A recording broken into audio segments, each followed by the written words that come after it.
Welcome back to our story. Judge Driscoll has been murdered, and there seems to be no doubt about who did it. A bloody knife was found next to the body, which Count Luigi Capello admits is his, but claims it was stolen from him. Capello is believed to have murdered the judge to avoid facing him on the field of honor. There's universal shock and horror. Wilson agrees to provide a defense, but things do not look promising. The prosecutor speaks. Gentlemen of the jury, I'm sure you will agree.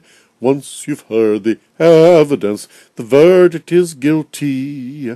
Here we have the bloody knife that ended Driscoll's life. There we have the bloody hand, there the murderer does stand.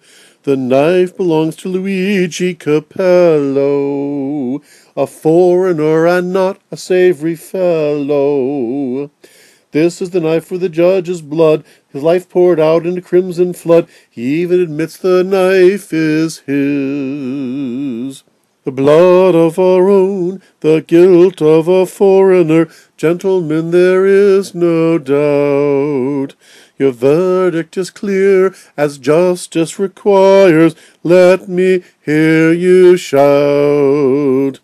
Guilty, guilty, guilty, guilty, guilty, guilty, so say all of us. Guilty, guilty, guilty, guilty, guilty, guilty, so say all of us. Wilson objects and claims that there should be at least some attempt at fairness by allowing the accused to put on some defense, although what that defense would be is anybody's guess. The court recesses for the day, and Wilson goes home and has a very troubled and restless night, and that night he has a dream.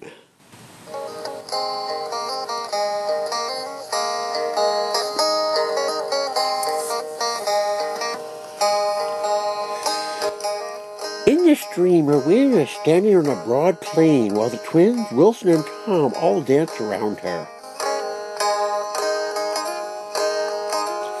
At a point, the twins and Wilson spin away and stand still, watching Tom and Rowena dancing.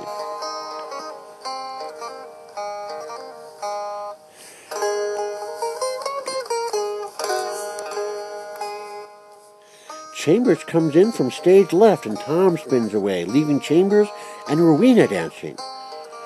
Wilson slips in bed and asks, "Is it possible?"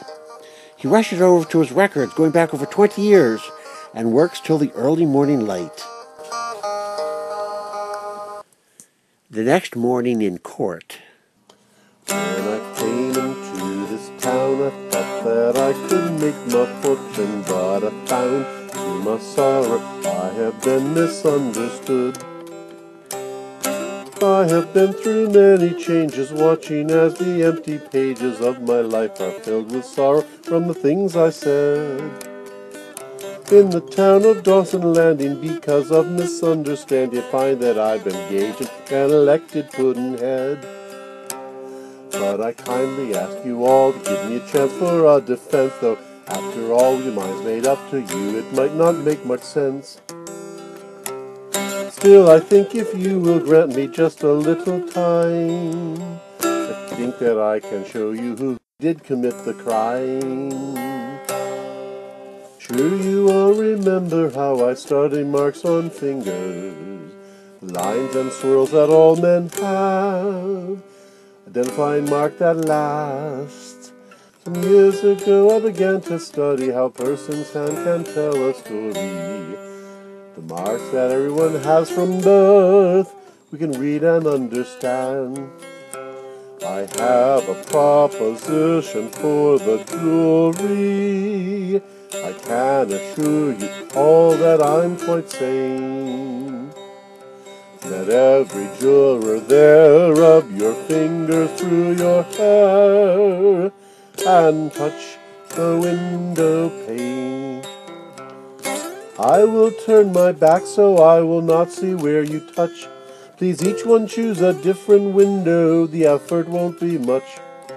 My back is turned, let every juror perform the requested task. And now you're done, please resume your seats. A minute now, I ask. I now will make comparison with the records I have collected of the marks you made on this piece of glass in the window you selected. The first mark on the upper right was made by Wendell Thompson, and the marks on the window pane below were made by Cletus Johnson. The marks on the window upper right were made by Wendell Gray, and the marks on the window second from left were made by Edward Day. I hear you exclaim in amazement, you think it's a conjurer's trick, but I can tell you the marks second from left were made by Oliver Thicks. The marks are a thing that never changes, world and ridges there to see, a thing time never rearranges, it's really not a mystery. But there is more that I can tell, and it is quite a diller. I can tell you all without a doubt the name of Judge Driscoll's killer. But first I have to tell you all a sad and remarkable story about a mother who loved her son and started him out to glory. How long ago 2 little babes at the same time were born, one a master, one a slave, on a cold and frosty morn. The fates of both were set and fixed from the cradle to the grave, but the babes were switched, the roles reversed, somewhere along the way. The boy that once was christened and bore the Driscoll name became the slave boy Chambers. His life was not the same. The slave boy known as Chambers became the master's son, was raised in wealth with a silver spoon. For him that life was done. Thomas a Becket Driscoll, the one we knew as such, has usurped the master's place. This is the knife he clutched. We bloody prints on this bloody knife tell a tale of an ancient wrong and a murder done most cruelly. The prints to him belong. Compare these marks now, gentlemen, your own eyes can plainly see. The killer of Judge Driscoll, the one who is guilty. I think that you can plainly see the guilt of Luigi Capello. It is not his marks upon the knife. I think he is free to go. The boy the judge raised as his own was set to make his heir. The ungrateful whelp has murdered him. Stop him! Seize him!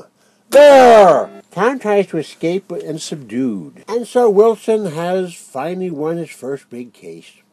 The real Tom Driscoll is restored to his rightful place for which he's never been trained. He has a difficult road, and his is a much longer story. As for the usurper Tom, he was sold by his creditors to settle his debts, and was sold down the river. Saddest words of voice or pen are simply these it might have been if things had worked out differently, if everything were changed. All the things we might have done, the races that we might have won, things I'd planned for you, my son, if only, if only, if only. Time will have its say, the piper we must pay before we fade away back into the dream. The only thing I know is that I love you so, I'd give my life also, if only, if only, if only. As Rashi bursts into tears, the curtain closes.